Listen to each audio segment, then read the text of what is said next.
Good morning, students.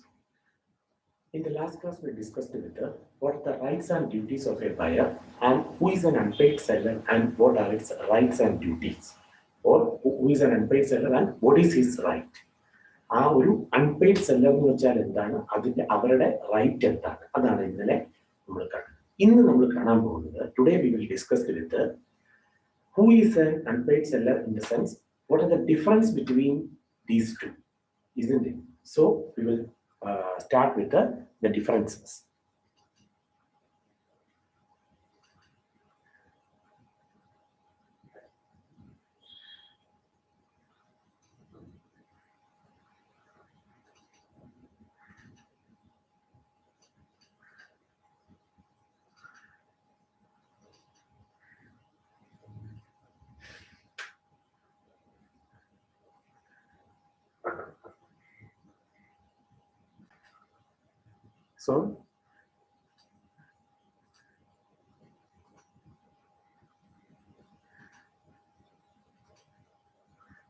So what are the distinction between the right of lien and the right of stoppage in transit? So what is a lien, right of lien?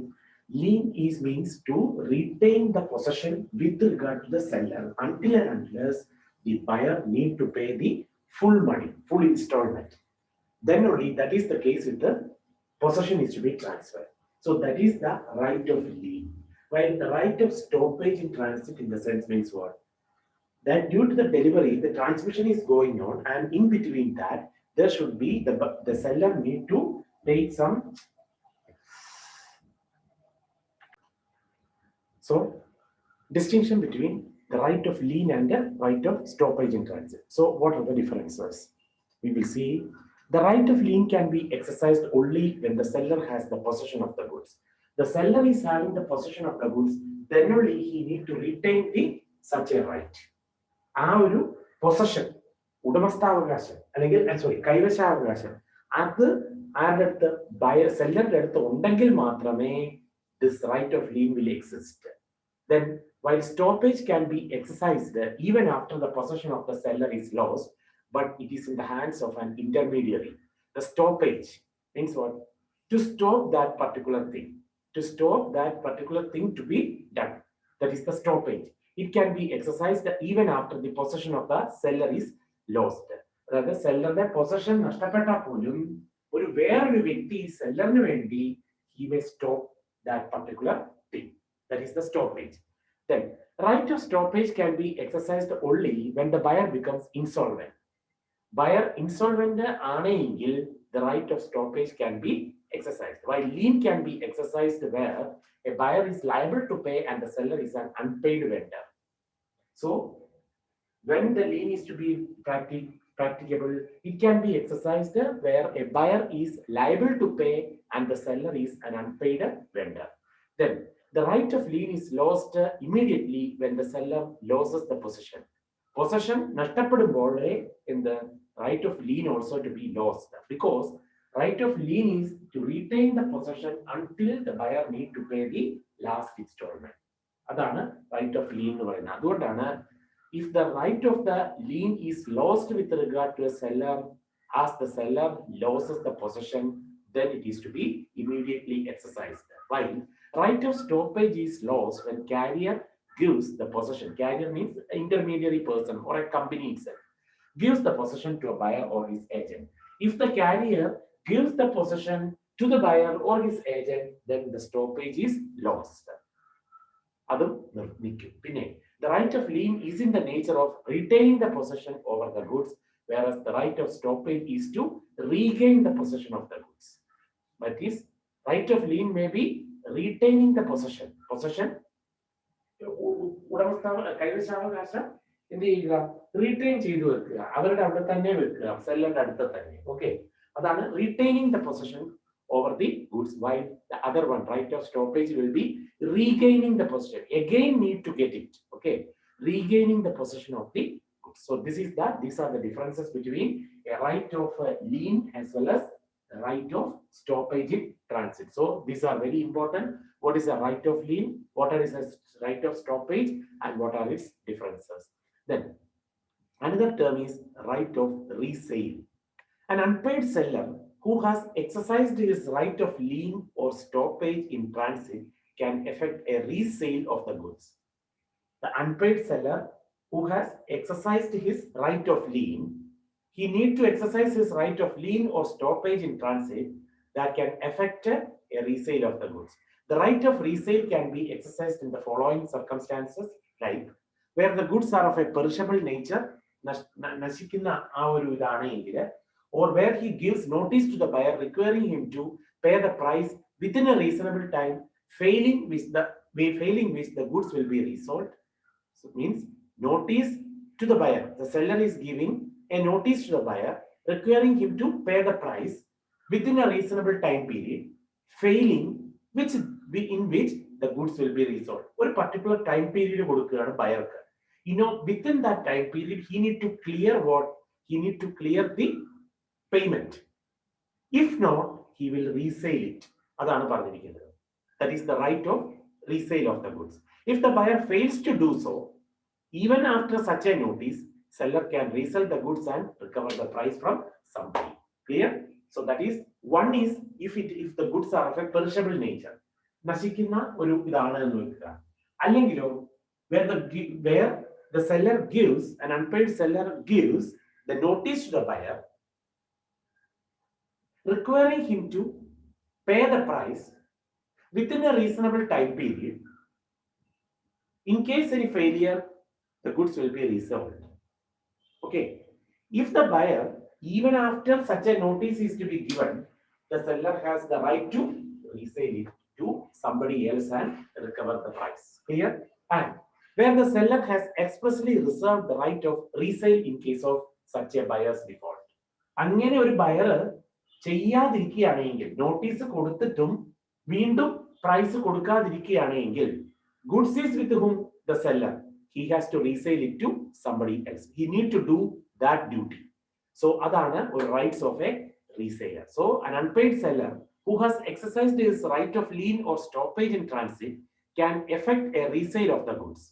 The right of resale can be exercised in the following circumstances, that is, where the goods are of a perishable nature, where he gives a notice to the buyer informing him to pay the balance price or pay the price within a reasonable time period, failing in this, which the goods will be resold.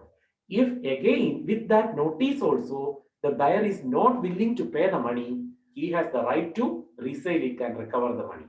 Clear? Then, where the seller has expressly reserved his right of such a resale in case of buyer's default. Then, another case is right of the withholding property. Right of the withholding property can be exercised by the seller where the ownership of the goods has not been transferred to the buyer. ബയർക്ക് ownership transfer ചെയ്തിട്ടില്ല കേസിൽ, അതാണ് withholding property എന്ന് പറഞ്ഞാൽ that is in hold. ആ item അല്ലെ ആ സാധനം, ആ property that is in hold, withheld ചെയ്തിരിക്കുന്നു. Then in such a case, the rights of an unpaid seller against the buyer personally, that is sued for the price. He may sue for the price agreed.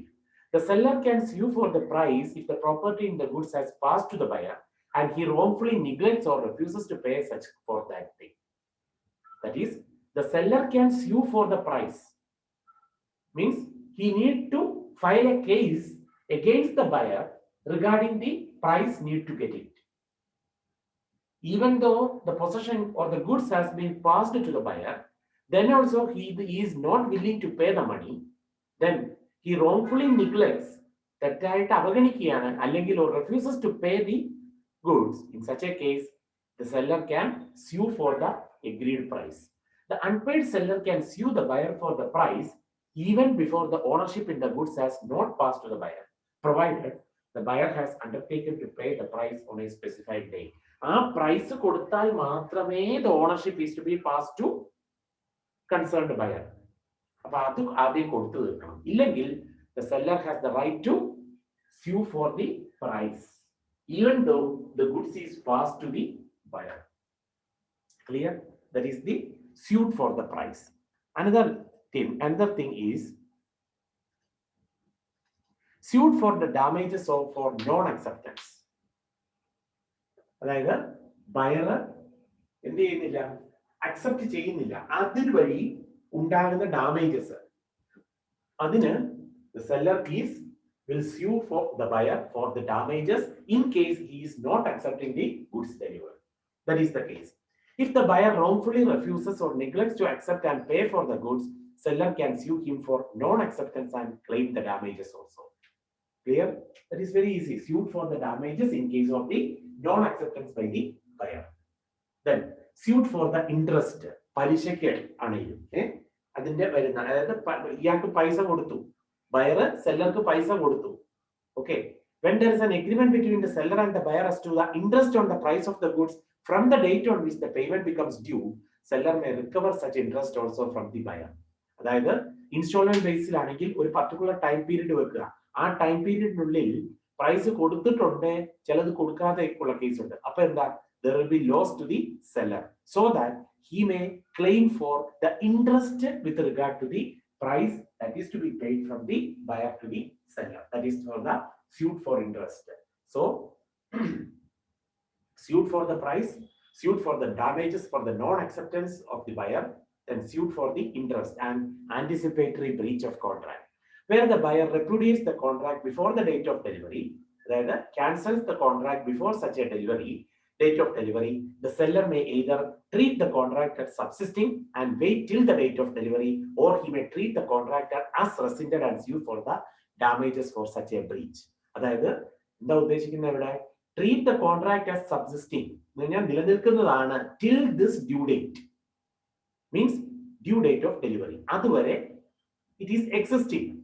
And also he may treat the contract as rescinded, means cancelled, and sue for the damages for the breach of the contract.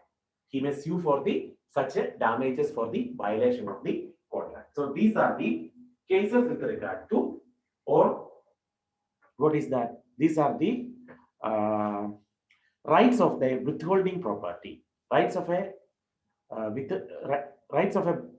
an unpaid seller against the buyer personally to sue for the price, to sue for the interest, to sue for the damages in case of non-acceptance and by anticipatory breach of contract. Next is auction sale. What is an auction sale? Lelam. Okay. Adana auction sale. It is a mode of the public sale where the auctioneer invites the bids from the prospective buyers and the sale is made to the person who makes the highest bid. ഏറ്റവും കൂടിയ ലേലം വിളിക്കുന്ന ആളാണോ അവർക്ക് ആ ലേലത്തുക അല്ലെ ആ ലേലത്തിന്റെ business അവർക്ക് കൊടുക്കും. അതാണ് ഓപ്ഷൻ സെയിൽ എന്ന് പറയുന്നത്. Enough number of buyers are there. From the main one that is calling the highest bid, he is getting that auction. So that is the case. The auctioneer is an agent of the seller. The rules regarding such an auction sale is laid down in section 64 of the Act. The important principles are as follows. Goods in lots. When the goods are put up for sale in lots, each lot is a prima facie deemed to be the subject matter of the separate contract of sale. So the goods are in lots. ഓരോ ലോട്ടുകളായിട്ടാണ് സാധനങ്ങളുടെ ഇതിട്ടിരിക്കുന്നത്. അപ്പോൾ when goods are put up for the sale in lots, each lot is a prima facie, means that with enough evidence are there that is deemed to be the subject matter of a separate contract of sale. So this auction sale also is a contract of sale. So the goods are put in lots, so that each lot is a prima facie deemed to be the subject matter of the separate contract of sale. Then completion of sale. The sale by auction is complete as soon as the auctioneer announces the completion by the fall of the hammer or in any other customary manner. അതായത് ഇങ്ങനെ ഒരു ഇത് മറ്റേ കോടതിയിലെ പോലെ ഇതില് അടിച്ചാണ് എന്ത് option ലേലത്തുക ഇതായിട്ട് അനൗൺസ് ചെയ്യുന്നത് ഓപ്ഷനിയർ. Then until the auctioneer announces the completion in some such announces the completion in some such customary mode, the bidder is free to take back his bid. അപ്പോൾ ലേലം വെച്ചിരിക്കുന്നത് ചിലപ്പോൾ അത് തിരികെ വിളിക്കാനുണ്ട് കാര്യം enough amount is not there. അങ്ങനെ വരുമ്പോൾ വെക്കുന്ന ലേലത്തിന് എന്ത് ചെയ്യുന്നു, അതേ രീതിയിൽ തിരിച്ചു വിളിക്കുന്നു. ക്ലിയർ? അപ്പോ അങ്ങനെയുള്ള കേസിൽ സെയിൽ കംപ്ലീഷൻ ആയാൽ ഓപ്ഷനിയർ അനൗൺസ് ചെയ്യും with fall of a hammer or in any other customary manner, he is announcing that this is the auction sale for this particular thing. From ഷാപ്പിലേലമൊക്കെ അങ്ങനെയല്ലേ ഏറ്റവും ഇതായിട്ട് ഏറ്റവും ഹയസ്റ്റ് ബിഡ് ആരാണോ വെക്കുന്നത് അവരുടെയാണ് അക്സെപ്റ്റ് ചെയ്യുന്നത്. Enough number of buyers are there. Okay. Then third is reservation of the right of seller to the bid. If the seller has expressly reserved his right to a bid, he can bid at the auction. However, the seller can appoint only one bidder to bid for him. ഒരാളെ agent ആയിട്ട് വെക്കാം. If the seller appoints more than one bidder, the sale is voidable, means it is not valid. അതാണ് ഒന്നിൽ കൂടുതൽ ആൾക്കാരെ bidder ആയിട്ട് അതായത് ലേലം ഏജന്റ് ആയിട്ട് വെക്കുകയാണെങ്കിൽ it is not accepted as what it is not accepted in the contract of sale because one more person is not allowed. Only one person acts as an agent for the seller. So if the seller appoints more than one, then the sale is voidable. So these are the three cases with regard to important principles with regard to this auction sale. That is, goods are put in lots. The completion of the sale, after the completion of the sale, the auctioneer announces the completion by the fall of the hammer or in any other customary manner, and also reservation of the right of the seller to bid. There should be some reservation for the seller to put some additional agents for the bid. In case more than one agent, then it is voidable. So this is the cases with regard to, or the principles with regard to auction sale. And more are there, that is fraudulent bidding. ചിലപ്പോൾ എന്താണ് വഞ്ചന ഉണ്ടാകാം, ചതിവ് ഉണ്ടാകാം. If the seller has no right to bid and he employs any person to bid for him, it is fraudulent. Then if the auctioneer knowingly takes any bids from such fraudulent bidders, it can be treated as fraudulent by the buyer. അതായത് വഞ്ചന അവിടെ നടന്നിട്ടുണ്ട് എന്ന് മനസ്സിലാകും. അതായത് if the seller has no right to bid, അവകാശമില്ല സെല്ലർക്ക്, and he employs any person to bid for him, it is fraudulent. If the auctioneer normally takes the bid from such fraudulent bidders, it can be treated as a fraudulent buyer also. So that is the case. If the seller has no right to bid, sellerക്ക് there is no right to bid also, and he employs any person, ഒരാളെ വെക്കുകയാണ് in order for such a bid, and treat it as fraudulent, then in such a case, the auctioneer knowingly takes any bids from such fraudulent bidders. അങ്ങനെയുള്ള ബിഡേഴ്സിന്റെ അടുക്കൽ നിന്ന് വഞ്ചന അല്ലെ ചതിവ് നടത്താൻ വേണ്ടിയിട്ട് ഈ ഓപ്ഷൻ സെയിലില് കയറി പറ്റുന്ന ചില ഇതുണ്ട്. അത് ഓപ്ഷനിയർ അറിഞ്ഞുകൊണ്ട് ചെയ്യുകയാണെങ്കിൽ ആ കേസ് എന്താണ്? fraudulent by the buyer. That is the case was fraudulent bidding. Then pretended bidding, another one. If the seller makes a pretended bid to raise the price without expressly notifying the same, that sale is voidable at the option of the buyer. So if the seller makes a pretended bid, അഭിനയിക്കുന്നു ഒരു ബിഡിന്റെ ഇതില് അഭിനയിക്കുകയാണ്, അതായത് pretended bid to raise the price, increase the price without expressly notifying the same. The reason is not there, but he is increasing the price too much, isn't it? അങ്ങനെ ഉണ്ടെങ്കിൽ that sale should be voidable at the option of the buyer. ബയർക്ക് അത് voidable ആക്കാൻ പറ്റും. Because what is the reason behind the increase of price? That is not mentioned. So that is the case with the pretended bidding. Then reserve or upset price. The sale may be notified subject to a reserve or upset price. It is a price below which the auctioneer will not sell. ഒരു പ്രൈസിന് താഴെ പോയി അതിലും താഴെ ഒരു auctioneer that he will not carry that selling process. Where the sale subject to a reserve price, every bid is accepted conditionally on the reserve price being reached. So that is the case reserve or upset price. അതായത് ഒരു particular price അതിന് താഴോട്ട് പോയി option ആരും ചെയ്യില്ല, അതാണ് reserve price എന്ന് പറയുന്നത്. ഓർ ബഫർ സ്റ്റോക്ക് നമ്മൾ വെക്കുന്ന എന്താ റിസർവ് ആയിട്ട് വെക്കുന്ന കേസ് അല്ലേ, അതുപോലെ തന്നെയാണ് reserve price or upset price. Means what? That is a price that is below that thing, and the auctioneer will not allowed to sell below that price.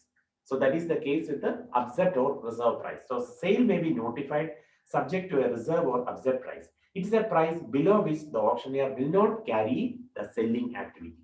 Where the sale subject to a reserve price, every bid is accepted conditionally on the reserve price being reached. അതായത് ആ ഒരു price എത്തിച്ചേർന്നാൽ sale വേറെ ആരും ഇത് വിളിക്കുന്നില്ല എങ്കിൽ അതിന് agree ചെയ്യും. അതല്ലാതെ അതിന് താഴോട്ട് പോകില്ല. അതാണ് റിസർവ് ഓർ അപ്സെറ്റ് പ്രൈസ് എന്ന് പറയുന്നത്. Knockout agreements. Another term is knockout agreements. It's an agreement between the bidders not to bid against each other at an auction sale. അങ്ങോട്ടും ഇങ്ങോട്ടും ഉള്ള ഇത് ഓപ്ഷൻ സെയിലില് what is that? It's an agreement between രണ്ട് parties ഉണ്ടെന്ന് വെക്കുക. അവർ രണ്ടുപേരും കൂടെ ചേർന്ന് ഒരു എഗ്രിമെന്റിൽ ഏർപ്പാട് ഇതാക്കുന്നു. അത് ഇവിടെ പറ്റില്ല. അതാണ്. So it is an agreement between the bidders not to bid against each other at an auction sale. It is not illegal, means it is not legal. Okay, then unless the object is to be defrauded a third party. It may defraud a third party. ഇവരിൽ കാരണം മറ്റൊരാൾ വഞ്ചിക്കപ്പെടുകയാണ്, അല്ലെങ്കിൽ എന്താ മറ്റൊരാൾക്ക് ഒരു അവസരം ഇതായി പോവുകയാണ്. So generally the reserve price is set to protect the seller from such knockout agreements. So these are the knockout agreements. Then implied warranties in an auction sale. When an auctioneer sells goods by way of auction, he impliedly undertakes the following obligations or do the duties. He warrants that he has the authority to sell.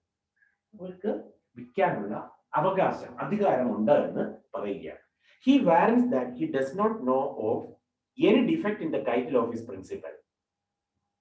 Principal aspect in the title means the good name, okay, the goodwill or the title that is not having any defect.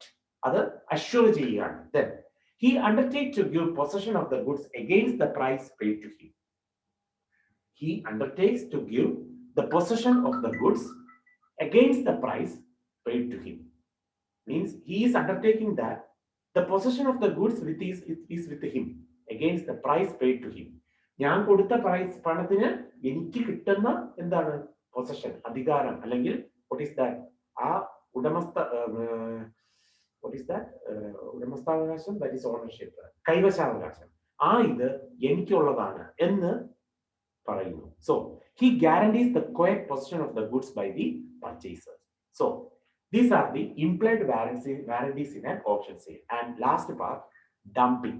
This is a practice intended to prevent an intending purchaser from bidding or raising the price at the sale. It is done by pointing the defects in the goods or by taking away the bidder from the place of an auction. അതായത് അയാളെ മാറ്റുന്നു, അതാണ് damping എന്ന് പറയുന്നത്. Dumping അല്ല, damping. This is a practice intended to prevent an intending purchaser, വാങ്ങിക്കാൻ ഉദ്ദേശിക്കുന്ന പർച്ചേസറെ എന്ത് ചെയ്യുന്നു, prevent from bidding or raising the price at sale. അതായത് പൈസ കൂട്ടാനോ അല്ലെങ്കിൽ ബിഡ് ഇടാനോ ആലോചിച്ചുറപ്പിച്ചിരിക്കുന്ന പർച്ചേസറെ അയാളെ പിന്തിരിപ്പിക്കുന്നു. ഇതാണ് ഡാമ്പിംഗ് എന്ന് പറയുന്നത്. So this is A practice that intends to prevent an intending purchaser from bidding or raising the price at the sale. It is done by pointing the defects in the goods. ഇന്ന രീതിയിൽ ഇതിന് problem ഉണ്ട് എന്ന് പറയാന്ന് വെച്ചു. Pointing the defects in the goods or by taking away the bidder from the place of auction. ലേല സ്ഥലത്ത് നിന്ന് തന്നെ അയാളെ അങ്ങ് മാറ്റാനായിട്ട് നോക്കുന്നു. അതാണ് ഡാമ്പിംഗ് എന്ന് പറയുന്നത്. സോ ഇതാണ് what is that auction sale in the organism. So we see today what are these differences between the right of lien and the right of the stoppage in transit. Then right of an unsale, what is the right of the resale, means വീണ്ടും അത് വിൽക്കുന്ന കേസുകൾ. അത് എന്തുകൊണ്ടാണ്? Mainly ഒന്ന് പെർഷബിൾ nature ആകാം, അല്ലെങ്കിൽ buyer agree ചെയ്തിട്ട് payment നടത്താതിരിക്കുകയാണെങ്കിൽ the seller has the right to resale it and recover the price, isn't it? അതാണ് ഓർക്കേണ്ടത്. പിന്നെ റൈറ്റ് ഓഫ് ദ വിത്ത്ഹോൾഡിംഗ് പ്രോപ്പർട്ടി, അതായത് ഒരു ഹോൾഡ് ചെയ്ത പ്രോപ്പർട്ടിയിലെ the right of the withholding property can be exercised by the seller where ownership is not transferred to the buyer. Withheld ചെയ്തിരിക്കുന്ന ഒരു പ്രോപ്പർട്ടിയിലെ ownership pass ചെയ്തിട്ടില്ല എങ്കിൽ he can do so. The seller can do so. ഇതാണ് ഒരു unpaid സെല്ലറിന്റെ rights എന്ന് പറയുന്നത്. ഇതൊക്കെയാണ്. പിന്നെ നമ്മൾ കണ്ടു rights of an unpaid seller against the buyer personal ആയിട്ട് എന്തൊക്കെ ചെയ്യാൻ പറ്റും. ഒരു ബയറിനെതിരെയായിട്ട് ഒരു സെല്ലറുടെ അവകാശങ്ങൾ എന്തെല്ലാം? ഒന്ന്, right to suit for the price, right to suit for the damages in case of non acceptance of the goods by the buyer. പിന്നെ right for the interest, the amount paid along with that interest also to be recovered, അതിനുള്ള right ഉണ്ട്.